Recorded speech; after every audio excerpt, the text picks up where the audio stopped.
Hello everyone, welcome back to Saral biology. आज हम इस वीडियो में पढ़ने वाले हैं क्लोराइड शिफ्ट के बारे में। तो क्लोराइड शिफ्ट क्या है? क्लोराइड शिफ्ट एक ऐसा प्रोसेस है रेस्पिरेशन का जिसमें रेड ब्लड सेल के अंदर जो कार्बोनेट आयन होता है वो प्लाज्मा में प्रेजेंट क्लोराइड आयन के साथ एक्सचेंज हो जाता है। इस प्रोसेस को हम बोलते हैं क्लोराइड शिफ्ट। तो ये प्रोसेस स्टार्ट कैसे होती है? इस प्रोसेस में सबसे पहले क्या होता है, जब भी जो ब्लड वेसल है वो अपने टारगेट टिश्यू के पास पहुंचता है तो उस टारगेट टिश्यू में as a metabolic waste carbon dioxide का कंसंट्रेशन ज़्यादा होता है। तो इस कंसंट्रेशन में डिफरेंस होने के कारण जो कार्बन डाइऑक्साइड है वो डिफ्यूज़ होकर इस रेड ब्लड सेल में चला जाता है। रेड ब्लड सेल में जब भी कार्बन डाइऑक्साइड का कंसंट्रेशन ज़्यादा होता है तो इसके अंदर प्रेजेंट जो रेड ब्लड सेल में वाटर प्रेजेंट है H2O, उसके साथ कार्बन डाइऑक्साइड रिएक्ट कर लेता है एक एंजाइम के प्रेजेंस में, जिस एंजाइम का नाम होता है कार्बोनिक एनहाइड्रेस, और बना लेता है कार्बोनिक एसिड। इसके बाद यहाँ पर जो हीमोग्लोबिन प्रेजेंट होता है वो इसी आरबीसी के अंदर प्रेजेंट पोटेशियम आयन के साथ रिएक्ट करके बना लेता है KHB। अब यहाँ पर जो कार्बोनिक एसिड बना है वो इसी KHB से रिएक्ट करके क्या बना लेता है? Potassium hydrogen carbonate. अब ये यहाँ पे बन गया पोटेशियम हाइड्रोजन कार्बोनेट, और यहाँ पर जो हीमोग्लोबिन था वो इसके एक H के साथ बाइंड करके बना लेता है प्रोटॉन प्लस हीमोग्लोबिन।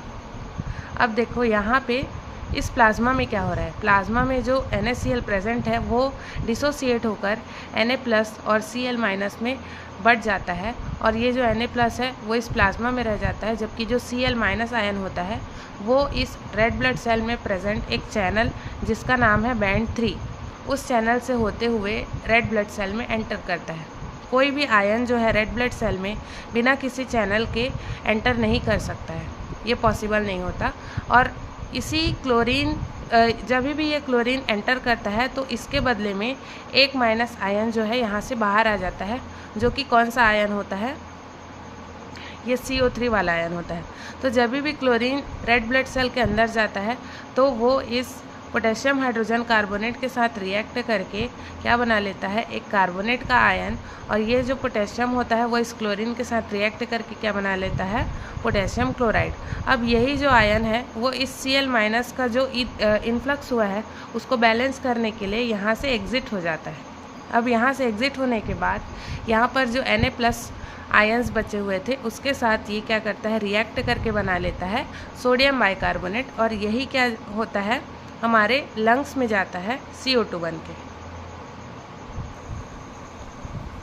अब जैसे ही ये रेड ब्लड सेल मूवमेंट करते हुए ब्लड प्लाज्मा में ट्रांसपोर्ट होकर ऐसी जगह पर जाते हैं जहाँ पर एल्वियोलाई होता है या फिर लंग्स में पहुँचते हैं, तो एल्वियोलाई में CO2 का कंसंट्रेशन जो है वो कम होता है, जबकि ऑक्सीजन का कंसंट्रेशन ज़्यादा होता है। तो इसी कंसंट्रेशन में डिफरेंस के कारण CO2 जो है वो यहाँ से यहाँ ट्रैवल करता है, लेकिन यहाँ पे हमारे पास कार्बन डाइऑक्साइड फ्री फॉर्म में प्रेजेंट नहीं है।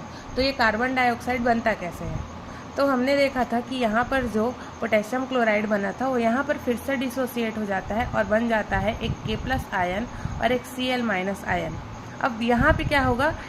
इधर का जो प्रोसेस था उसके जस्ट रिवर्स प्रोसेस चलेगा। यहाँ पे जो Cl- आयन था वो क्या करेगा? एग्जिट हो जाएगा फिर से, और इसके बदले हमारे जो प्लाज्मा में सोडियम बाइकार्बोनेट बना था वो डिसोसिएट होकर फिर से क्या बन जाएगा? Na+ और कार्बोनेट आयन। अब यही कार्बोनेट आयन फिर से क्या हो जाता है? यहाँ पर एंटर करता है, और इसके बदले में जो क्लोरीन है वो क्या हो जाता है? एग्जिट कर जाता है और फिर से प्लाज्मा में जाकर NaCl बना लेता है। अब ये जो कार्बोनेट आयन है वो H+ से रिएक्ट करके कार्बोनिक एसिड बनाता है in the presence of carbonic anhydrase enzyme. अब ये जो कार्बोनिक एसिड है वो टूट कर बन जाता है कार्बन डाइऑक्साइड और वाटर, जो कि उसका सिंपलेस्ट फॉर्म था। अब यही जो फ्री कार्बन डाइऑक्साइड है वो कंसंट्रेशन के डिफरेंस के कारण यहाँ से डिफ्यूज़ होकर एल्वियोलाई में चला जाता है, और इसके बदले जो एल्वियोलाई में प्रेजेंट ऑक्सीजन होता है वो डिफ्यूज़ होकर रेड ब्लड सेल में वापस आ जाता है। सो आई होप आप लोग को ये समझ आया होगा। बहुत ही ईजी प्रोसेस है। यहाँ पर क्लोराइड शिफ्ट हुआ और इधर जाके वही क्लोराइड शिफ्ट रिवर्स हो गया, तो इसको हमने बोल दिया reverse chloride shift. Thank you.